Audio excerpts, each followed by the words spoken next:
Comme je vous l'ai indiqué, notre sujet du jour, eh bien, c'est un sujet qui est toujours d'actualité. La crise du flux migratoire venant des pays, d'abord, bon, on connaissait bien entendu les immigrations du continent africain, des pays du tiers-monde, du nord de l'Afrique. Mais en ce moment, on connaît un flux migratoire de pays en crise, comme la Syrie par exemple. On a vu dernièrement durant l'actualité. C'est un sujet qui fait débat à Bruxelles, donc parmi les États membres de l'Union européenne. Quelle position adopter? Est-ce que la sécurité ou disons la solution sécuritaire serait la solution la plus efficace, et le rôle que doivent jouer les pays européens et même les pays arabo-musulmans envers ces réfugiés qui demandent l'asile politique. On va voir ensemble la différence entre un immigrant, un réfugié politique, un demandeur d'asile. Enfin, on va essayer de rentrer dans les détails, voir si finalement, est-ce que ça peut être un plus, ce flux migratoire pourrait être un plus pour les pays européens ou pourrait au contraire le désavantager. On verra ensemble avec notre invitée aujourd'hui. Elle est chercheure à l'université de Louvain en Belgique. Eva Saenz, bonsoir. Bonsoir. Merci d'être avec nous. Merci. Ce soir. Vous êtes de passage en Égypte. Oui, oui. Donc c'est bien que vous soyez avec nous dès votre arrivée. Alors, tout d'abord, la première question que j'ai envie de vous poser concerne est-ce que on y a des différences juridiques entre des migrants, un demandeur d'asile et un réfugié politique? Est-ce que chacun est traité de manière différente ou pas? Ou on a une perception différente des choses, dépendamment du statut ou pas? Alors effectivement, il y a des différences, et on s'est notamment rendu compte du fait que plusieurs migrants de pays en provenance de pays arabes qui n'étaient pas forcément en conflit, je pense à certains pays d'Afrique du Nord ou certains pays d'Asie comme le Pakistan par exemple, donc des migrants de ces pays qui ne sont pas considérés comme des pays en conflit sont arrivés en Europe.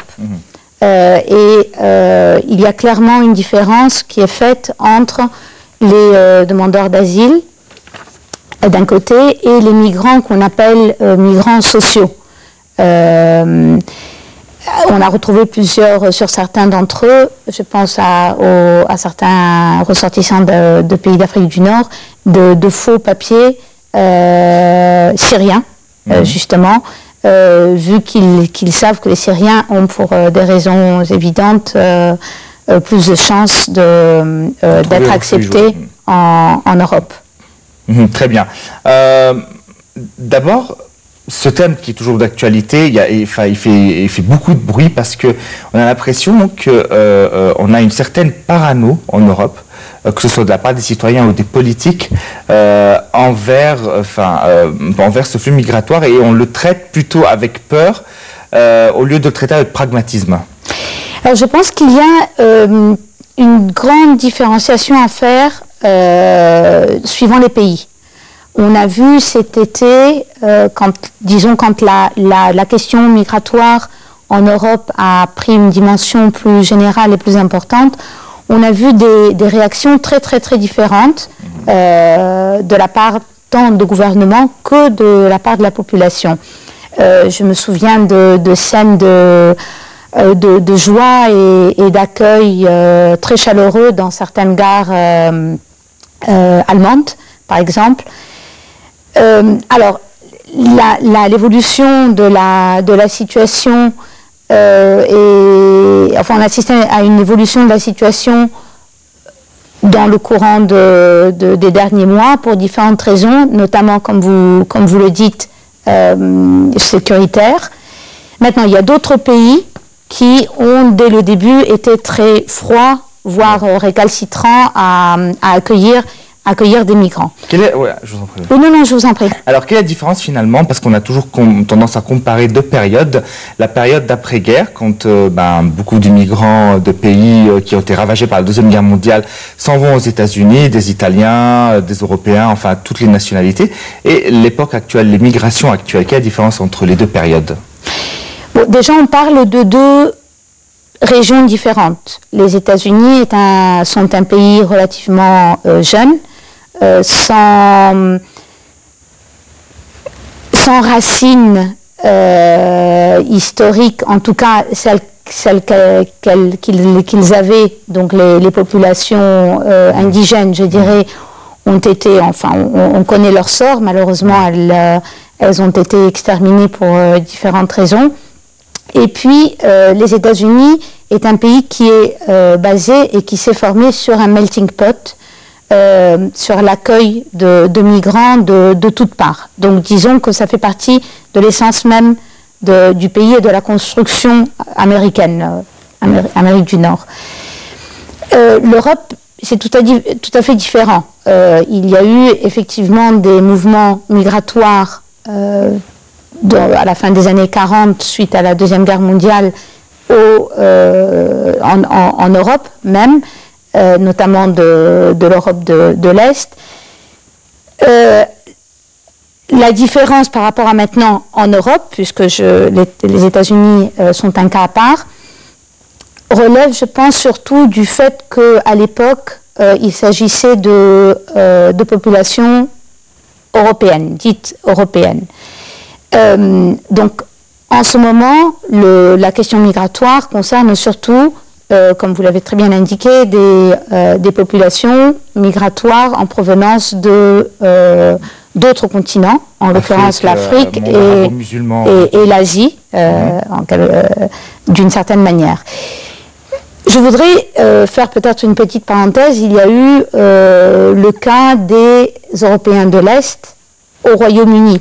On a assisté il y a quelques mois à une, je ne sais pas si on pourrait appeler ça une levée de bouclier, mais en tout cas, une certaine partie de la scène politique et de la population était opposée à l'accueil de migrants de l'Europe de l'Est, de pays en provenance de pays de l'Europe de l'Est. Donc, je pense que la question est assez compliquée. La réalité politique et historique n'est pas la même que dans les années 40. Et je pense qu'il ne faut pas forcément simplement se focaliser sur les étrangers hors européens. Donc en fait, le premier problème reviendrait franchement dit, par cette espèce de différence culturelle. C'est-à-dire que quand on parle de la période de ce flux migratoire européen vers les États-Unis, bon, on parle d'Européens qui, même, je dirais, d'un autre continent, mais enfin, ils ont une culture judéo-chrétienne, que ce soit en Europe ou aux États-Unis. Or là, on arrive avec donc des immigrants avec donc une autre culture qui a à majorité musulmane, et ça inquiète beaucoup la population tout d'abord, et c'est repris par certains partis populistes et extrémistes pour asseoir finalement leur légitimité. Comment ça se fait?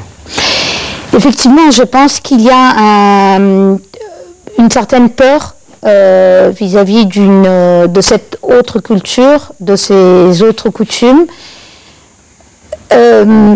Maintenant, la question du populisme, de la montée des partis populistes en Europe est plus complexe que ça. Il y a cette base de crise migratoire, disons, qui bien sûr ne fait qu'augmenter leur poids et en quelque sorte leur popularité.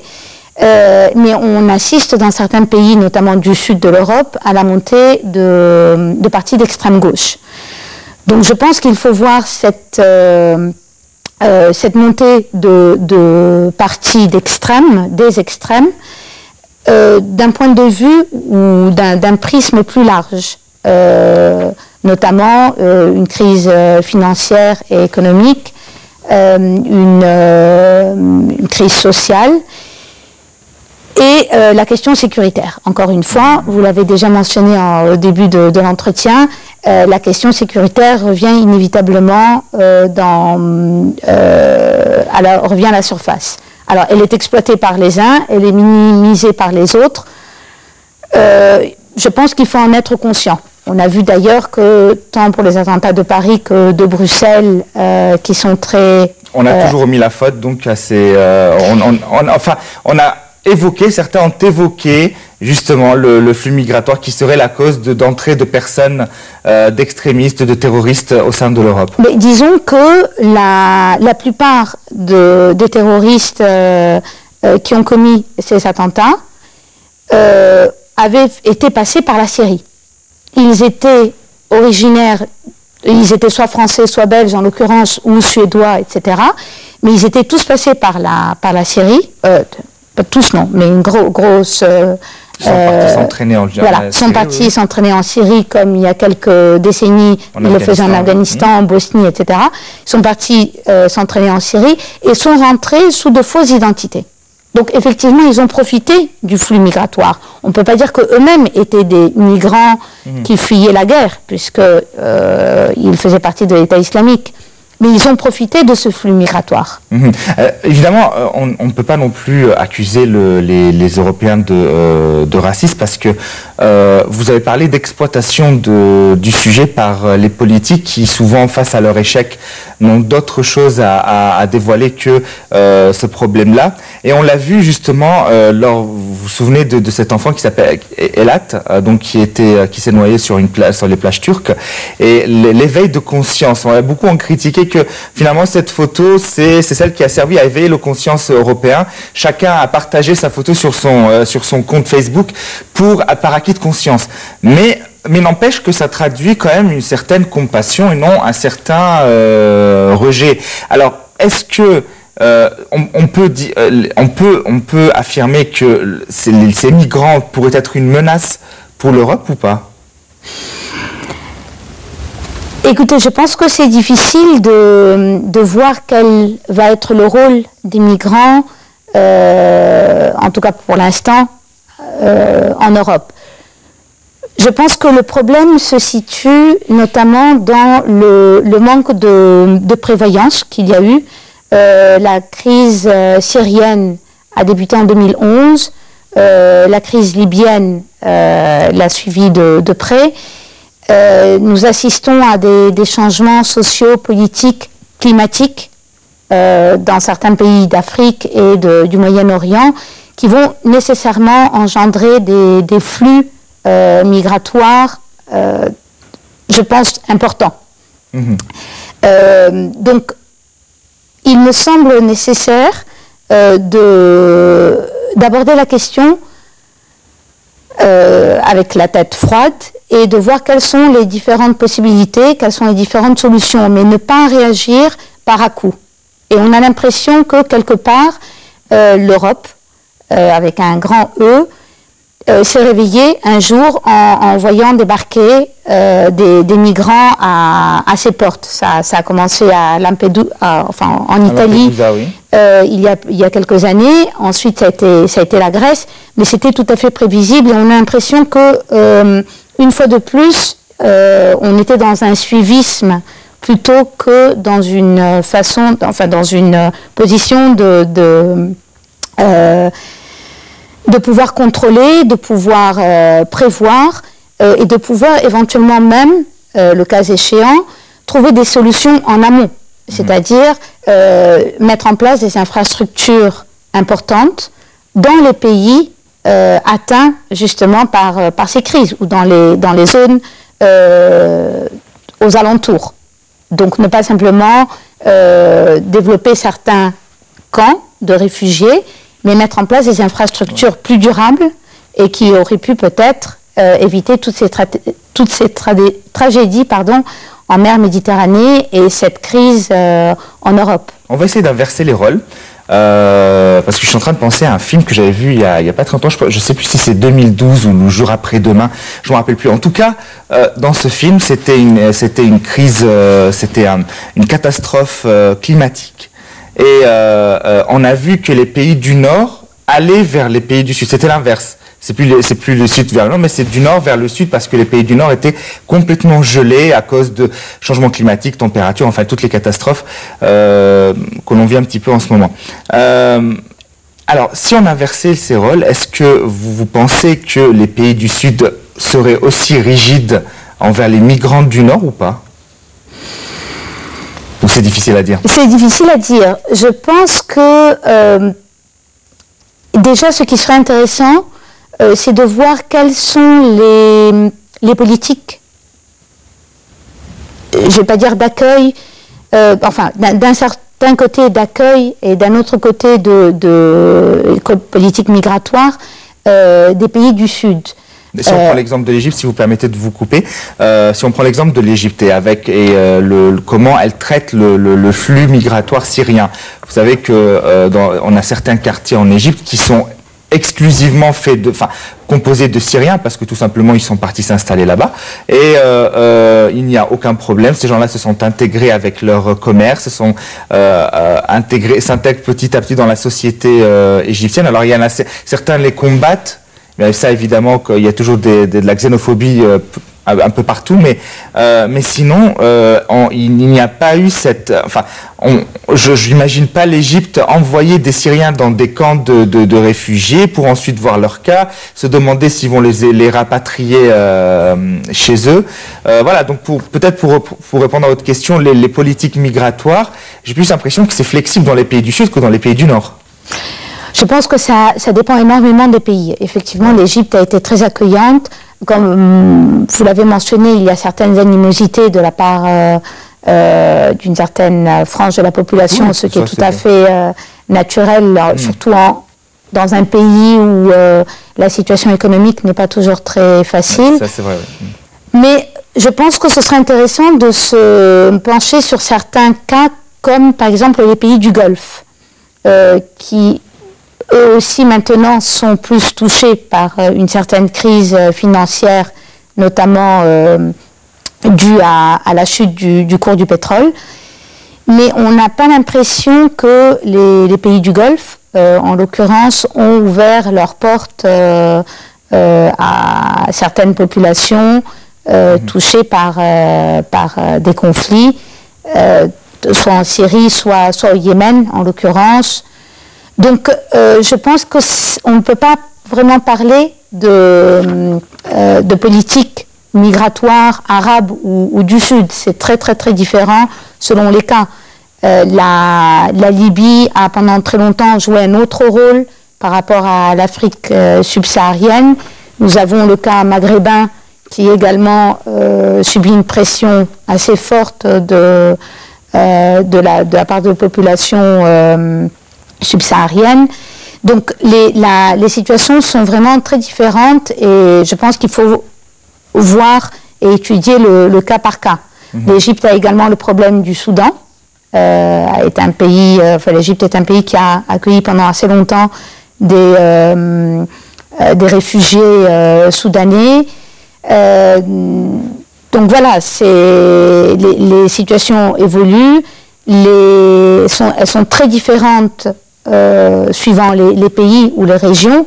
On en parlait tout à l'heure par rapport à l'Europe, de certains pays qui ont à un certain moment accueilli les bras ouverts des migrants, d'autres qui étaient beaucoup plus fermés. C'est très difficile, je pense, enfin en tout cas on n'a pas assisté, que ce soit au nord ou au sud de la Méditerranée jusqu'à présent, à une politique commune ou régionale migratoire.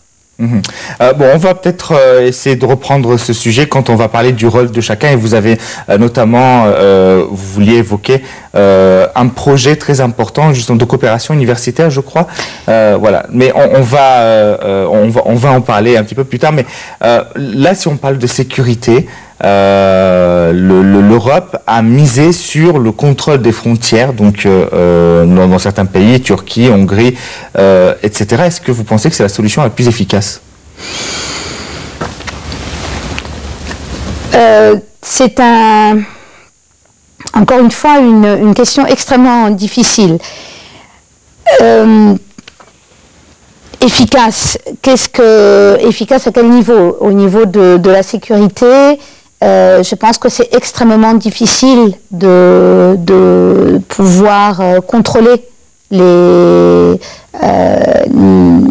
flux, qu'ils soient migratoires ou pas. De toute façon, le fait d'avoir adopté Schengen, qui est maintenant revu à la baisse, je dirais, a permis une libre circulation qui a donné une certaine liberté, voire entière liberté de mouvement en Europe, et qui maintenant est beaucoup plus difficile à contrôler pour des raisons sécuritaires. Ouais. Alors effectivement, on en revient à la question du terrorisme. Quand on voit les différents parcours de ces quelques qui finalement pour l'instant ne sont qu'une poignée de ce qu'on a découvert, les djihadistes qui ont commis des attentats. On voit que quelques-uns avaient été arrêtés en Grèce, puis après libérés, et puis après arrêtés à nouveau en Autriche. D'autres ont réussi à filer, et je pense qu'il y a des dizaines d'arrestations, d'expulsions qui correspondent ou non à des raisons sécuritaires. Ça, c'est difficile à voir. Encore une fois, la communication n'est pas toujours très fluide, et la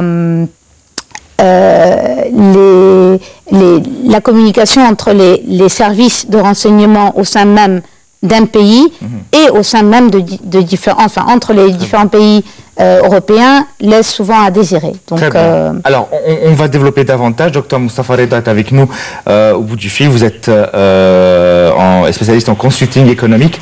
Bonsoir. Bonsoir. Merci d'être avec nous. Alors, la question que j'ai envie de vous poser, puisque vous êtes dans le consulting, et j'avais évoqué tout à l'heure donc la présence de Syriens avec leur petit business, leur investissement ici en Égypte. L'immigration syrienne, qu'est-ce qu'elle a apporté comme avantage pour l'Égypte? Ça, c'est ma première question. Qu'est-ce qu'elle a apporté comme avantage pour l'Égypte, et quel est l'inconvénient aussi pour l'Égypte, parce qu'il n'y a pas que des avantages? Ça, premièrement, est-ce que ça pourrait être ce modèle pourrait être répercuté dans les pays européens? Si oui, pourquoi? Sinon, pourquoi?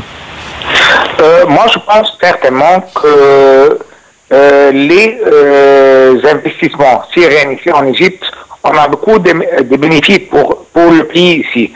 Mais on avait beaucoup d'hommes d'affaires qui en avaient beaucoup d'argent peut-être, et on était très riches en Syrie. Et moi, je pense qu'on a vu la situation qui n'est pas très bien.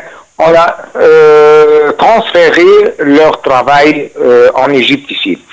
Moi, je pense que peut-être la situation en Europe c'est plus difficile d'un homme d'affaires syrien qui va aller faire du travail en Europe. Parce que je veux vous dire, les traditions, la langue,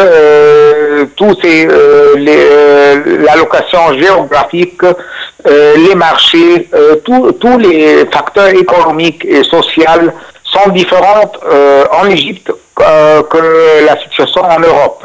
En Europe, ce n'est pas très facile, vous savez, de faire du travail ou de transférer un homme d'affaires qui veut transférer son travail de la Syrie en Europe. Mais en Égypte, certainement, ce serait plus facile, comme je vous ai dit, pour les facteurs que j'ai vous dit depuis 5 minutes. Qu'est-ce qui rend plus facile en Égypte? C'est parce que l'Égypte est, disons, a un système économique plus flexible?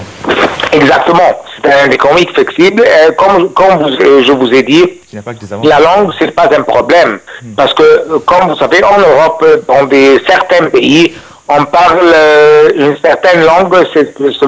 En Allemagne, certainement, comme vous savez, on parle l'allemand. Alors, ce serait très difficile pour quelqu'un qui ne connaît pas la langue allemande, qui va aller faire du travail là-bas. La même situation, c'est peut-être en Italie, peut-être en Grèce. La situation, c'est un peu une situation différente parce que la Grèce, peut-être on parle l'anglais et on va accepter les investissements étrangers car ils ont beaucoup de problèmes maintenant. Mais moi, je pense que c'est en Égypte, on a la stabilité, on a les nouveaux lois d'investissement, on a la même langue et on a un marché pour ces produits-là. Et les hommes d'affaires syriens, ils sont très intelligents, certainement, comme les Libanais. Ils mettent leurs investissements dans un projet qui va lui retourner l'argent et qui va avoir un grand bénéfice pour lui et pour le pays. Ouais, et à titre général, donc on parlait aussi des pays du Golfe, quel pourrait être le rôle justement auprès de ces réfugiés et quelle politique ils devraient adopter? Définitivement aussi, les pays du Golfe, ce serait une autre chance pour les hommes d'affaires en Syrie ou en Libye aussi. Mais moi, je ne vais pas concentrer seulement, moi je vais concentrer dans les pays qui ont des troubles. On a maintenant, il y a des troubles en Libye, il y a des troubles à Yémen, il y a des troubles en Syrie. Moi, je pense que les pays du Golfe et l'Égypte, ce serait un marché très, très profitable pour ces hommes d'affaires. Très bien. Dr Moustapha Reda, vous êtes spécialiste en consulting économique. Merci d'avoir été avec nous. Et on parlait de la sécurité et vous parlez de différents renseignements donc des pays européens. Et ça me permet d'enchaîner donc sur cette question. Est-ce qu'il y a un manque de coordination entre les pays européens pour cette question-là? À plusieurs niveaux, les pays européens essayent tant bien que mal, ou avec plus ou moins d'intérêt et de volonté, de mettre en place un système général. Par exemple, je pense aux renseignements concernant les voyageurs.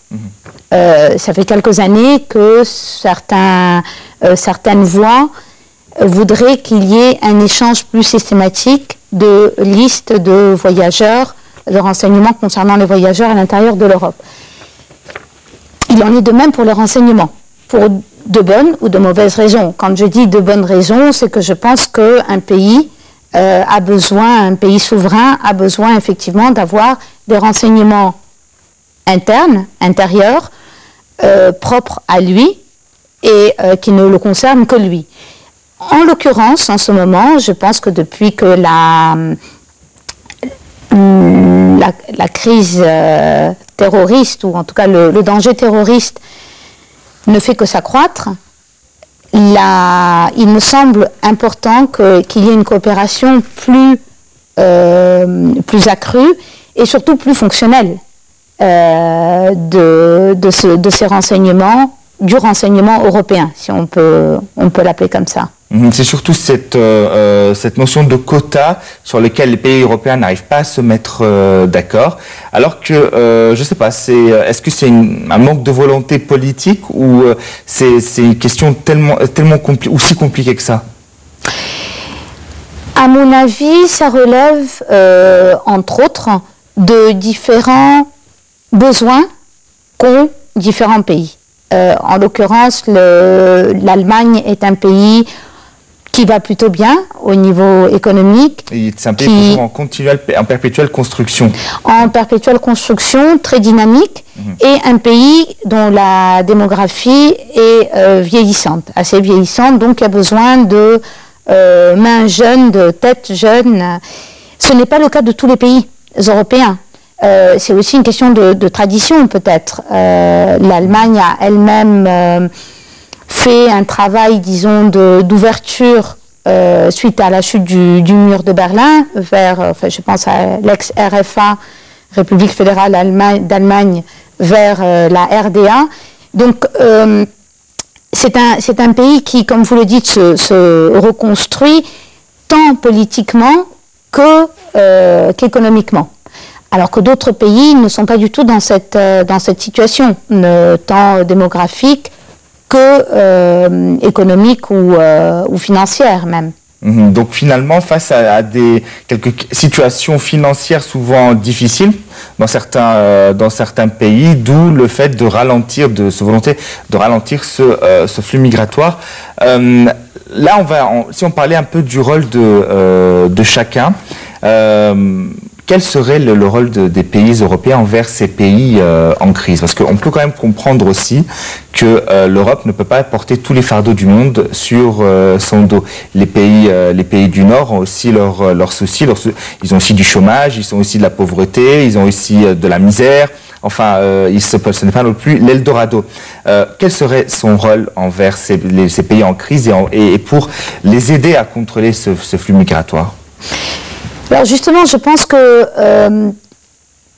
certains projets comme celui dont vous avez parlé tout à l'heure, qui serait un projet universitaire, euro-méditerranéen, euro-arabe, en l'occurrence peut-être commencer par euro-égyptien, et qui permettrait peut-être une meilleure entente, une meilleure compréhension entre les deux rives de la Méditerranée, mais qui ne passe pas simplement ou uniquement par le canal économique et financier. On assiste depuis des décennies à de gros échanges économiques, à une ouverture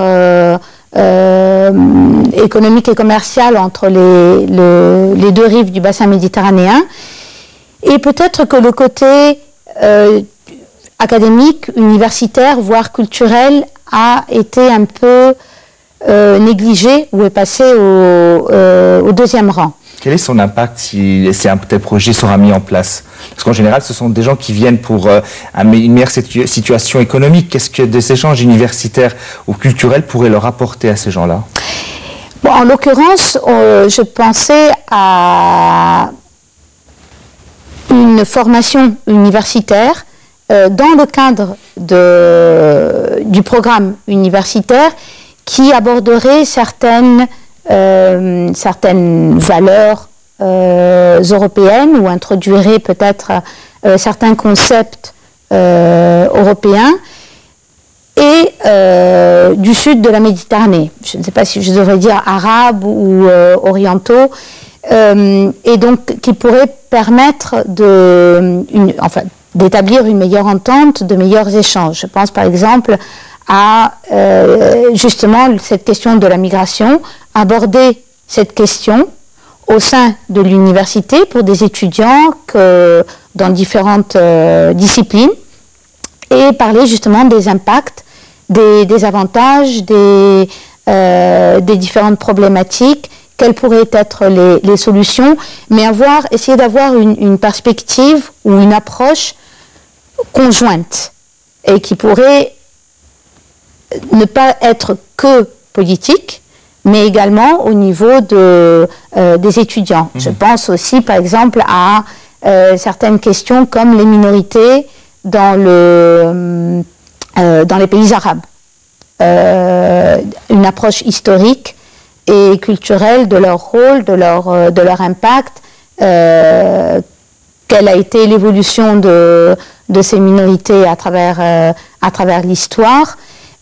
Disons du soft power qui, à mon sens, aurait un impact bien plus important que les échanges politiques ou les pourparlers proprement, le hard power auquel on est malheureusement habitué pour l'instant.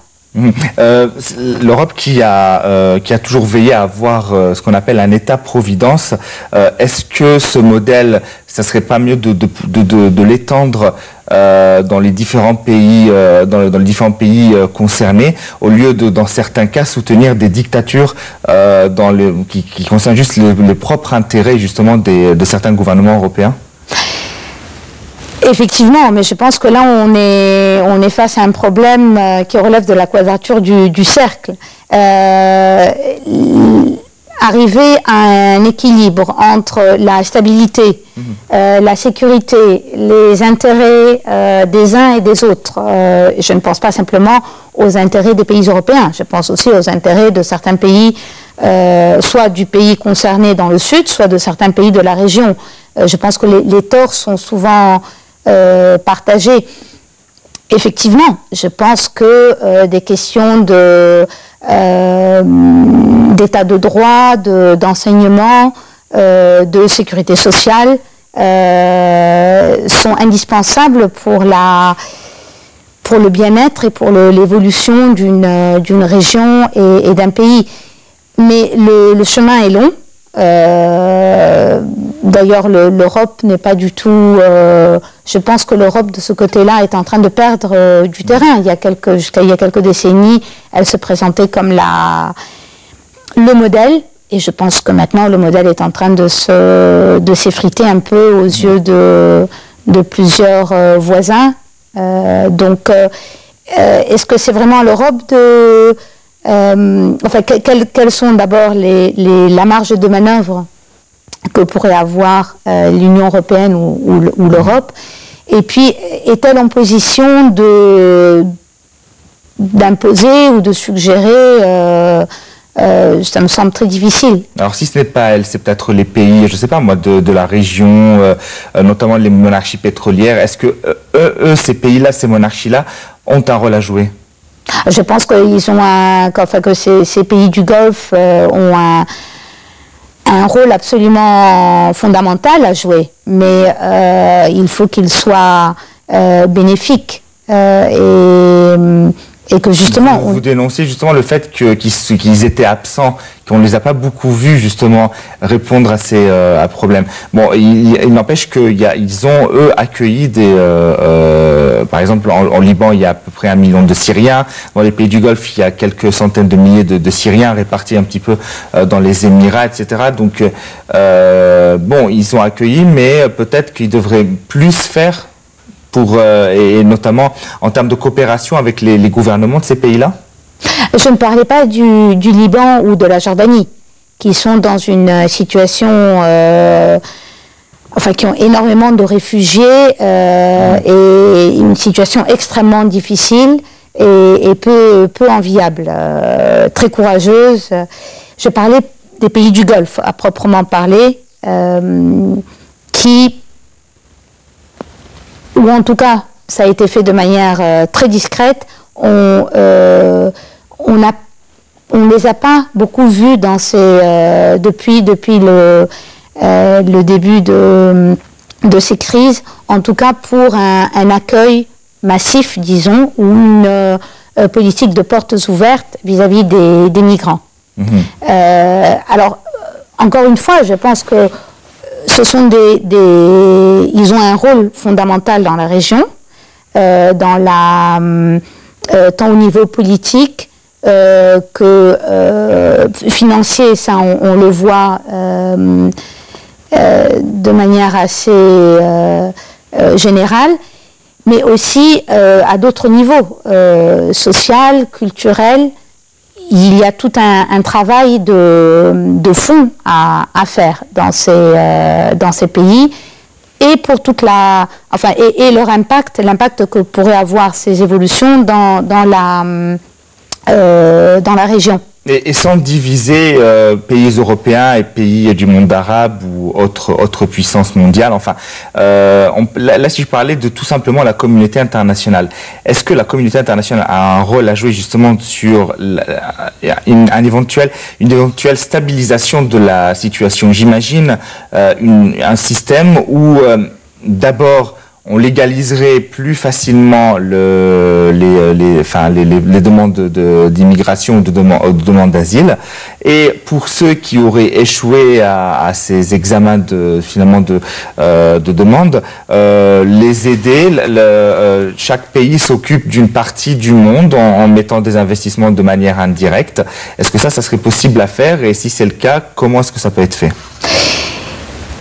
Je pense que la communauté internationale pourrait avoir un rôle très important à jouer en amont, au niveau des pays en crise, ou des régions plutôt en crise. Effectivement, une certaine partie de la Syrie est inhabitable en ce moment, mais il y a d'autres régions qui sont...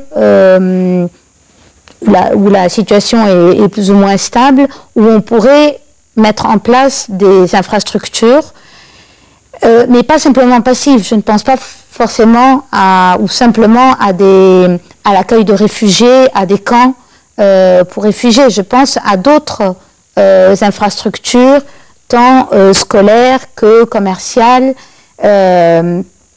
pour permettre à une certaine partie de la population de continuer à vivre dans la région et à développer une activité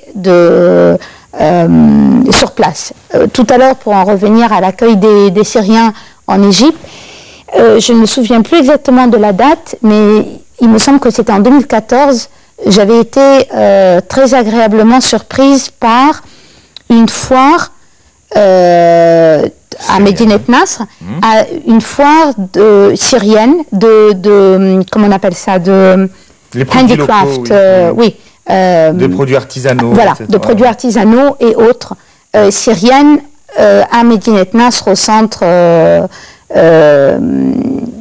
international. J'avais trouvé ça extraordinaire que justement que une certaine partie des nouveaux venus, parce que c'était il y a quelques années, c'était il y a 2 ou 3 ans, puissent si rapidement s'installer, s'intégrer, remettre en place ou en fonctionnement une production. Pour en revenir au propos de M. Reda, que nous avons eu tout à l'heure au téléphone, ceci serait, en tout cas à une telle échelle, impossible ou en tout cas très très très difficile en Europe, pour diverses raisons. Donc voilà, moi je trouve que c'est extraordinaire ce genre d'initiative qu'on pourrait également essayer de faire dans les pays ou dans les régions qui pour l'instant, j'espère le sauront, continueront à l'être plus tranquilles. Mais à mon avis, ça sera toujours un sujet qui sera redondant dans l'actualité puisque c'est difficile à résoudre et puis chacun ne joue pas forcément son rôle. Merci à vous Eva Saenz d'avoir été avec nous. Vous êtes chercheur à l'université de Louvain, donc en Belgique. Merci. C'est moi qui vous remercie. Bon séjour en Égypte. Merci, c'est moi qui vous remercie. Merci à vous, chers téléspectateurs, de nous avoir suivis. Je vous laisse en compagnie de mes collègues anglophones. La transmission francophone reprendra dès demain à partir de 10h heure du Caire, soit 8h temps universel. Au revoir.